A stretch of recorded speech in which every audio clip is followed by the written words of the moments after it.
Volar un dron en Cabo Verde es algo complicado.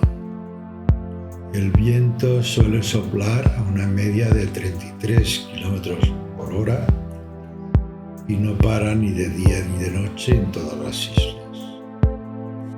El caso es que intenté volarlo en la playa de Estoril, en Boavista, pero fue muy difícil. El viento se lo llevaba de un lado para otro y tuve que dejarlo. El dron que llevo en los viajes es un DJI Mini 3 y pesa unos 250 gramos.